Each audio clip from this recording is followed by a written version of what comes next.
பராமரிச்சு வணக்கம். இப்போ வந்து பொள்ளாச்சியில் ஒரு பிள்ளை வந்து ஒத்தையில் வந்து நம்ம சுதந்திரம் நாடுது. பொம்பளை பிள்ளை எங்கேனாலும் போகலாம் வரலாம் எல்லாம் பண்ணலாம். ஒத்தையில் கீழே வந்து இந்தளவுக்கு பண்ணிருக்கேன்டாக்க உங்களாம் என்ன அரசாங்கம் சரினாங்க அவனை வந்து தப்புனவனை கண்டிப்பாக தூக்கில் போடணும். தூக்கில் போடணும்னு வச்சுக்க கண்டிப்பாக இந்த தப்பு நின்று நடந்துக்கே இருக்கும். அவனை வந்து கண்டிப்பாக தூக்கில் போடணும். கண்டிப்பாக தூக்கில் போடணும். எங்கே போடணும்டாக்கா நடு ரோட்டில் வந்து தூக்கில் போடணும். சரியா? இதுதான் நாட்டு சுதந்திரம் கிடச்ச மாதிரி உண்மை அது.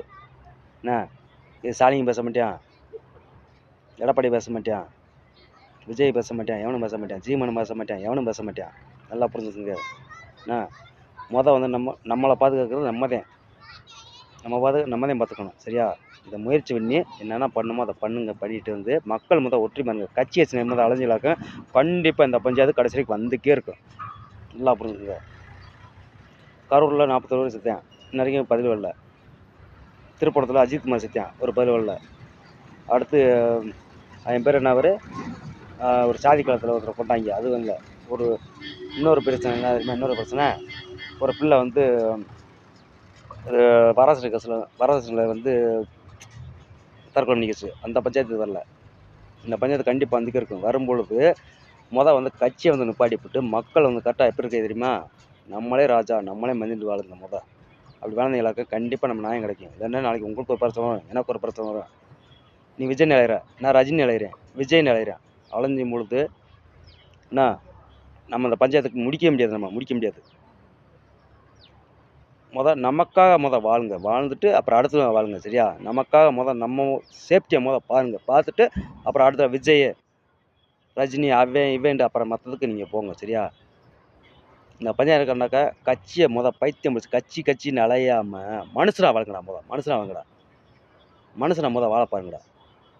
என்ன மனுஷனை வாழ பாருங்கடா. ஒருத்தர் விஜய் பரிசுன்னு தூக்கில் போடுறேன், எங்கே போய் வெம்பரிசுன்றியா ஏன்டா அப்படி அழைகிறிய? நாய் மாதிரி ஏன்டா அப்படி அழைகிறிய? நீ வளர்த்தாதே உனக்கு கட்சி. நாளைக்கு விஜய் ஜெயித்தாலும் எடப்பாடி ஜெயித்தாலும் ஸ்டாலின் ஜெயித்தாலும் உனக்கு கட்சிக்கு வரப்போதா? ஒரு மயிரும் கிடையாது. நீ வளர்த்தாதே உனக்கு காசு. அதை புரிஞ்சுக்குங்க. புரிஞ்சுட்டு நமக்காக வாழுங்க, நமக்காக வாழ பாருங்கள். சரியா? பாரமகிழ்ச்சி. நாடு இன்னும் ஏன் எப்படி போகணுன்னு தெரில. நம்மளை மாதிரி மெண்டல் புண்டு இருக்க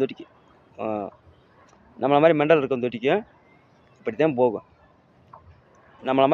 இப்படி தான் போகும் நாடு. போய்க்கே இருக்கும். கட்சி வச்சு அலையிறேன் பார்த்தியா, அவன் வந்து மெண்டலு. நம்ம பிள்ளை நாளைக்கு இந்த பொள்ளாச்சி நடந்த விஷயம் உனக்கு வராதுன்னு நினச்சியா? உன் குடும்பத்துக்கு வராதுன்னு நினச்சியா? கண்டிப்பாக வரும். நான் கோயிலில் உட்காந்துக்கேன், ஒரு கோயிலில் உட்காந்து பேசிக்கணும். கண்டிப்பாக இந்த நிலமை உனக்கு வரும். அதை புரிஞ்சுட்டு வந்து கட்சியை விட்டு நம்ம குடும்பம் எப்படி பிழைக்கிறது, பிள்ளை எப்படி காப்பாற்றுறது, எப்படி படிக்க வைக்கிறது, நம்ம பிள்ளை எப்படி சேஃப்டியாக போய் எப்படி வீட்டுக்கு வரணும், அதை பாருங்கள். அதை பார்த்துட்டு வாழுங்க. சரியா? பெண்களை வந்து தெய்வம் மாற்றா.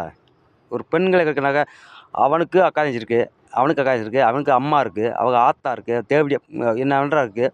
ஒரு பிள்ளை இருக்கிற அவங்க ஆத்தா இல்லாதது, அவங்க தங்கச்சி இல்லாதது இங்கே இருந்துச்சு.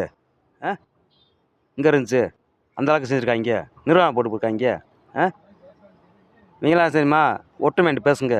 நான் எங்கேயும் கிடையாது, நான் தேனி மாவட்டம் நான் தேனி மாவட்டம் நான். சரியா?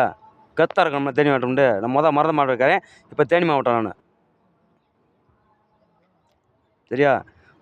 நம்மளை யோசிங்க. நம்ம நல்லா இருந்தால் தான் நம்ம பிள்ளைகளை காப்பாற்ற முடியும், படிக்க வைக்க முடியும், ஆளாக்க முடியும். ஒத்தலை பொருள் இந்த மாதிரி நம்ம பிள்ளைக்கு ஒரு நிலமை இதே வந்துடும். கண்டிப்பாக வராமல் இருக்காது. அப்போ வந்து நம்ம சேஃப்டியாக இருக்கணும்.